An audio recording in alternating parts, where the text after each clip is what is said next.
So isang napakagandang balita nga po ang dumating kanina lamang. Ito po ay dahil opisyal nang magtutuos ang current WBC welterweight world champion Ryan Garcia at ang British boxing superstar na si Conor Benn sa September 12 sa Las Vegas, Nevada. Mismong ang kanilang mga promoter na sina Oscar De La Hoya ng Golden Boy Promotions at Dana White ng Sufa Boxing ang naglabas ng official announcement gamit ang kanilang mga official social media accounts. Kaya naman sabik na ang mga fans para sa blockbuster showdown na ito. Lalo pat parehong offensive fighter ang dalawa. Dahilan kung bakit inaasahan ng mga fans na isang umaatikabong aksyon na bakbakan ang matutunghayan natin. Ito na din po ang pagkakataon ni Conor Benn upang maging isang ganap na world champion. Habang si Garcia naman ay ito ang magsisilbing kauna-unahang world title defense niya matapos masungkit ang WBC belt nitong Enero lamang kontra kay Mario Barrios. Pareho pong umaapaw ang kumpiyansa ng dalawa na tatalunin nila ang isa't isa. Agad po kasing bumanat si Garcia na wawasakin niya daw ng buhay si Benn at excited na daw siyang makita ito ng buong mundo.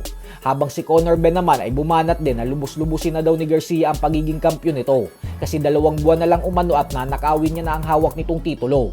At wala umanong magagawa si Garcia kundi tanggapin ang mapait na pagkatalong lalasapin nito sa kamay niya.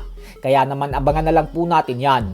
Pero syempre bago po yan ay kaabang-abang na bakbakan din sa August 22 ang makikita natin sa pagitan ng WBA welterweight champion Rolando Romero at former 2 division champion Teofimo Lopez. Habang may mga usap-usapan naman na lumalabas ngayon na tila ayaw daw sundin ng WBO welterweight champion Devin Haney ang utos ng WBO na depensahan ang kanyang titulo kay Keyshawn Davis.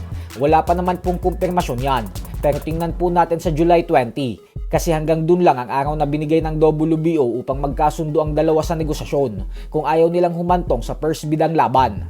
Kapag hindi sinunod ni Haney ang utos ng WBO ay agad nila itong tatanggalan ng titulo. Kaya naaamoy ng mga fans na baka daw pumirma na din si Haney sa Sufa Boxing kagaya kay Shakur Stevenson sa hinaharap. Kaya tingnan po natin.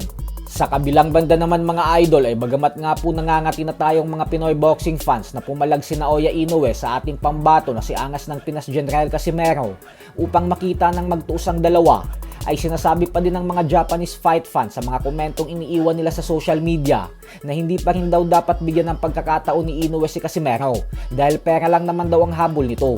Giit ng mga Hapon na sa katunayan umano ay sobrang liit lang daw ng pag-asa ni Cuadrong Alas na magtagumpay laban kay Inoue at pwede daw natin itong maituring na upset of the century kung sakaling makachamba si Casimero. Ganyan daw kalabo ang pag-asang manalo ng Angas ng Pinas sa binansagang halimaw ng Japan. Ganun pa man ay mas maganda pa din kung palaganan ni Inoue si Casimero nang sa ganun ay magkaalaman na at matapos na ang 6 na taong usapin patungkol sa kanilang dalawa.